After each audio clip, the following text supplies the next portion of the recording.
नमस्कार दोस्तों, मैं हूं राकेश अचल और आप देख रहे हैं अपना लोकप्रिय चैनल चक्षुदर्शी पर आज आपके लिए खास तौर पर एक विशेष व्यक्ति हैं, नेपाल के पूर्व प्रधानमंत्री बाबूराम भट्टराई साहब और उनका एक विशेष साक्षात्कार आपके लिए प्रस्तुत मैं करने जा रहा हूं। बाबूराम भट्टराई साहब 2 अगस्त 2011 से मार्च 2013 तक नेपाल के प्रधानमंत्री रहे। वो आईआईटी दिल्ली के पास आउट हैं, इंजीनियर हैं, जेएनयू से उन्होंने पीएचडी किया था और माओवादी कम्युनिस्ट पार्टी जो नेपाल की है उसके वो नेता रहे हैं।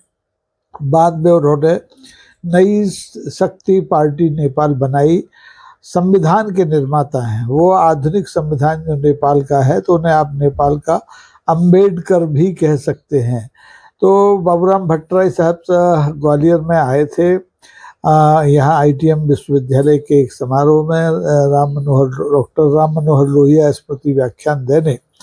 तो इस मौके पर मेरी उनसे मुलाकात हुई और वो बहुत ही सहर्ष आज की जो नेपाल है उसके बारे में बात करने के लिए तैयार हो गए।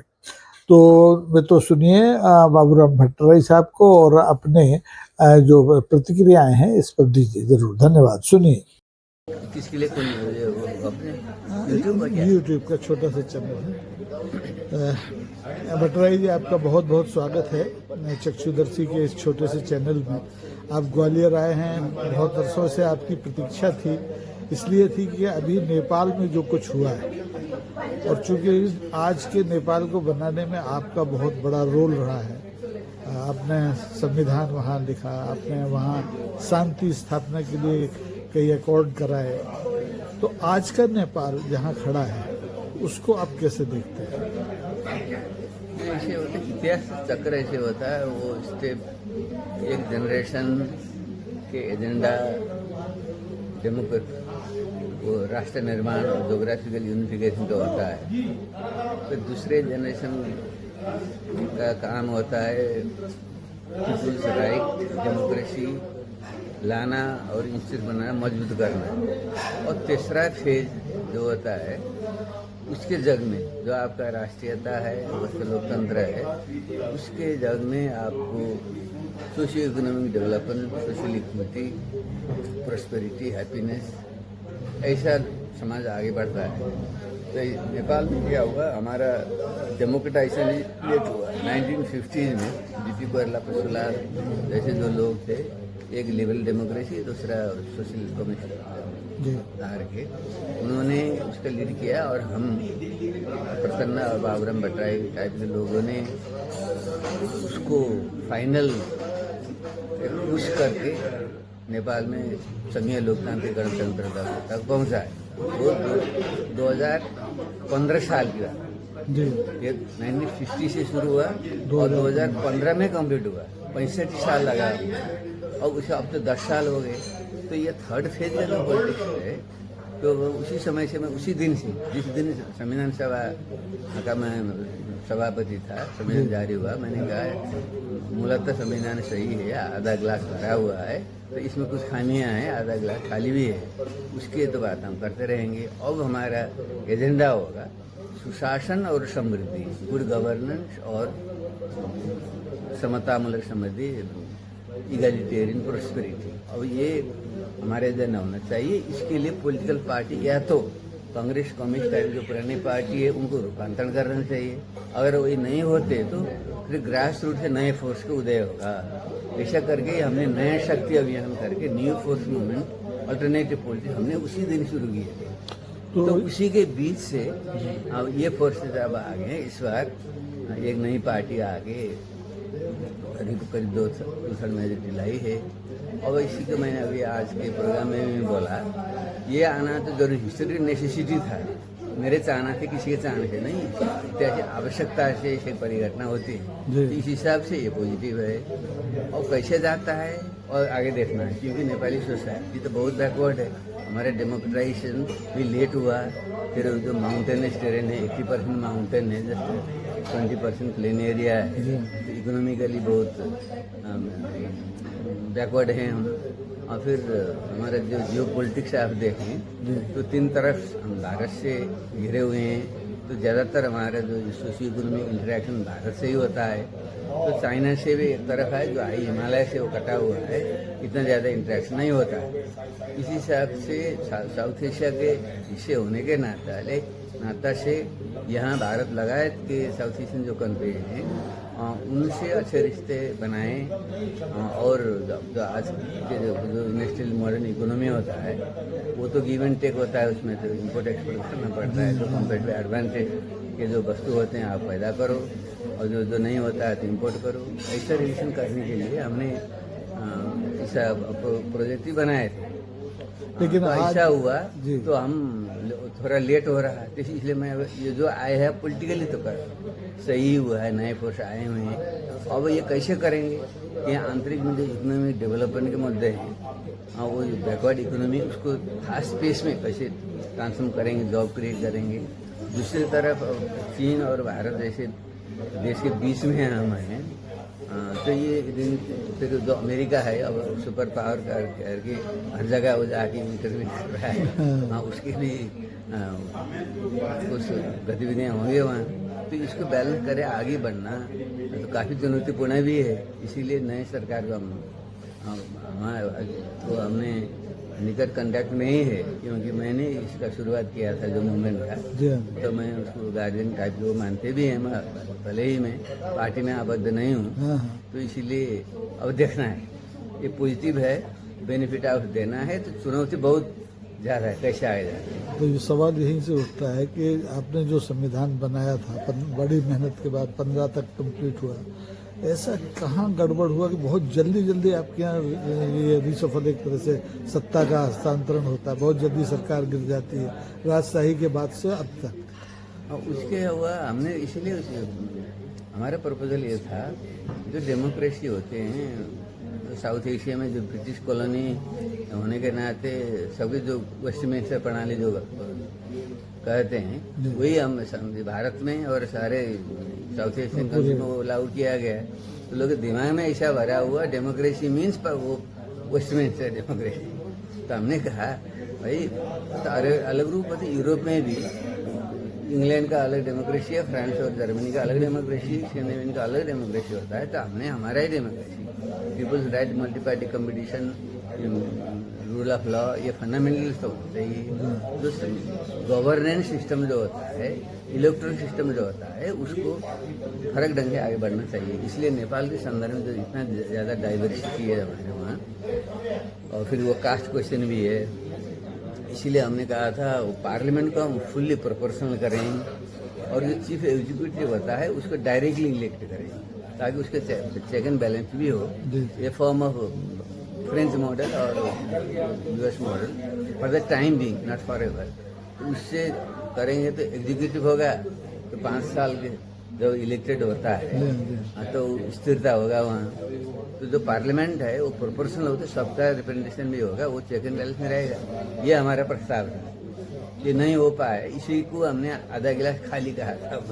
तो मैं बताऊँ 10 साल में जो हुआ वही इसी के कारण हुआ है, मेरा मानना ये है। फिर भी ये जो मिक्स टाइप के सिस्टम हमने अपनाए हैं, 50% पार्लियामेंट से 60% डायरेक्ट इलेक्शन होता है, first past the post system करते हैं, और 40% डायरेक्ट वो प्रोपोर्शनल सिस्टम है।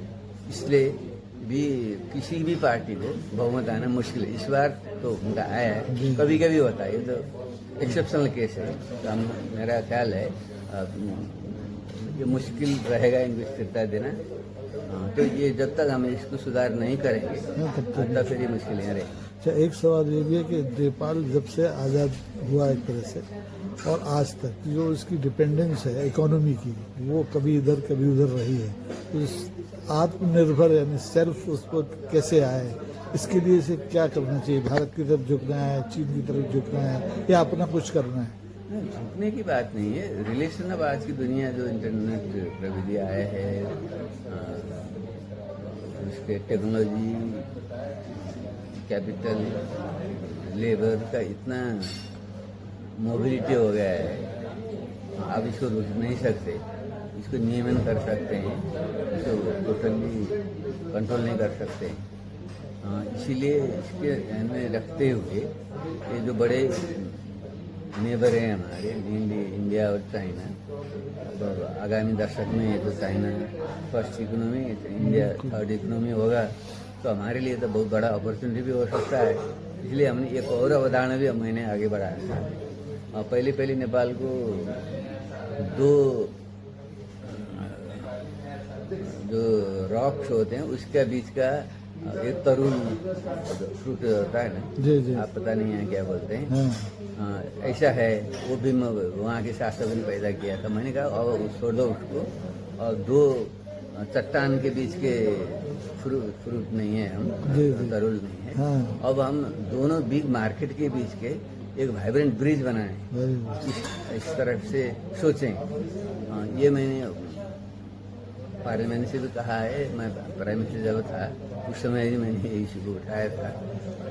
इस तरफ से आगे बढ़ें तो फिर नेपाल मेनली इंडिया, क्योंकि हमारा पॉपुलेशन फ्लो इधर होता है ज़्यादा 2/3 ऑफ आवर इकोनॉमिक ट्रेड वगैरह take place with India, just 15-20% with China, तो हम विकास कर सकते हैं।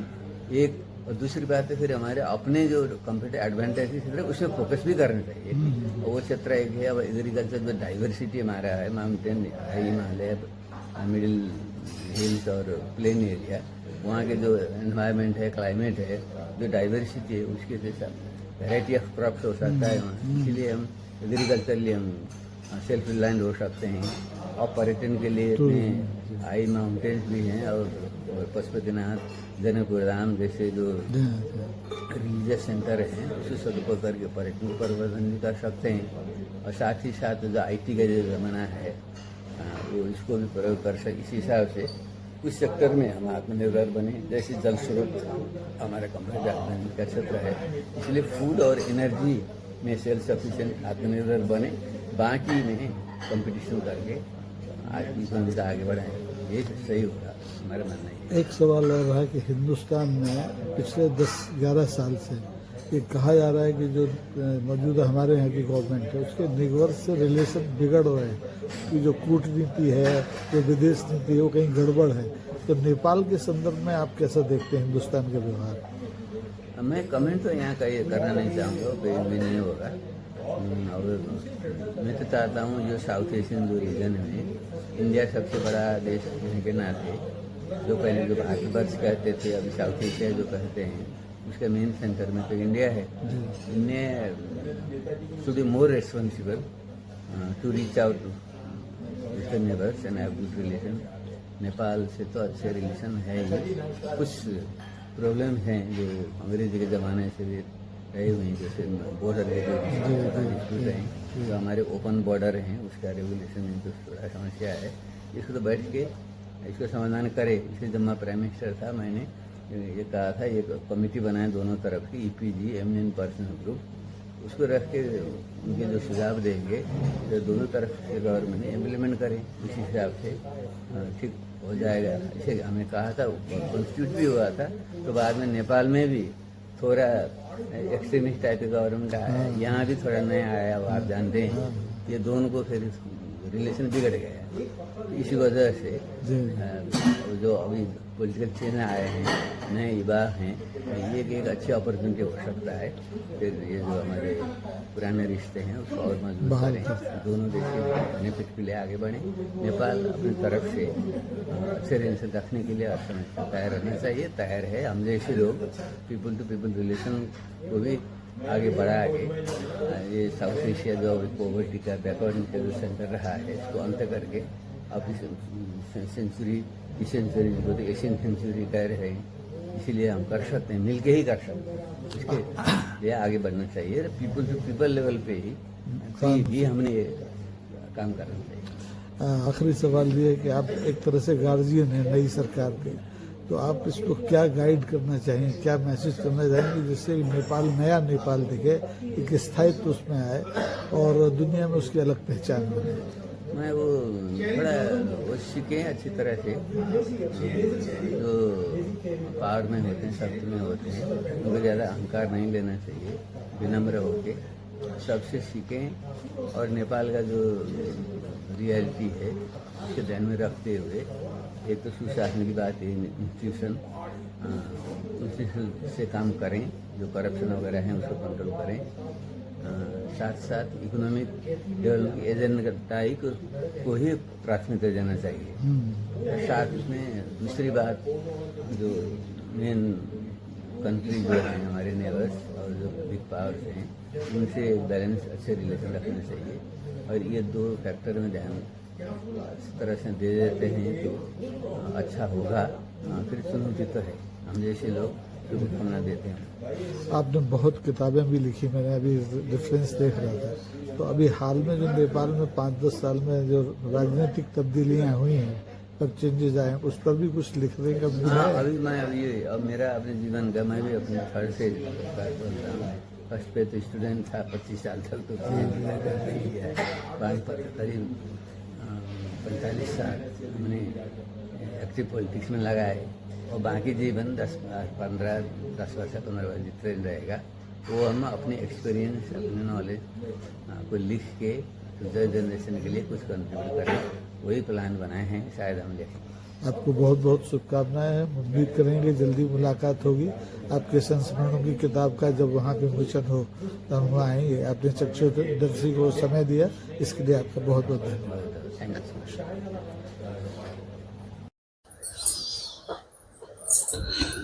नमस्कार दोस्तों, मैं हूं राकेश अचल और आप देख रहे हैं अपना लोकप्रिय चैनल चक्षुदर्शी। चक्षुदर्शी पर आज आपके लिए खास तौर पर एक विशेष व्यक्ति हैं, नेपाल के पूर्व प्रधानमंत्री बाबूराम भट्टराई साहब, और उनका एक विशेष साक्षात्कार आपके लिए प्रस्तुत मैं करने जा रहा हूं। बाबूराम भट्टराई साहब 2 अगस्त 2011 से मार्च 2013 तक नेपाल के प्रधानमंत्री रहे। वो IIT दिल्ली के पास आउट हैं, इंजीनियर हैं, JNU से उन्होंने PhD किया था, और माओवादी कम्युनिस्ट पार्टी जो नेपाल की है उसके वो नेता रहे हैं। बाद में उन्होंने नई शक्ति पार्टी नेपाल बनाई, संविधान के निर्माता हैं वो। आधुनिक संविधान जो नेपाल का है तो उन्हें आप नेपाल का अम्बेडकर भी कह सकते हैं। तो बाबूराम भट्टराई साहब ग्वालियर में आए थे यहाँ ITM विश्वविद्यालय के एक समारोह में डॉक्टर राम मनोहर लोहिया स्मृति व्याख्यान देने। तो इस मौके पर मेरी उनसे मुलाकात हुई और वो बहुत ही सहर्ष आज की जो नेपाल है उसके बारे में बात करने के लिए तैयार हो गए। तो सुनिए बाबूराम भट्टराई साहब को, और अपने जो प्रतिक्रियाएं हैं इस पर दीजिए जरूर। धन्यवाद। सुनिए।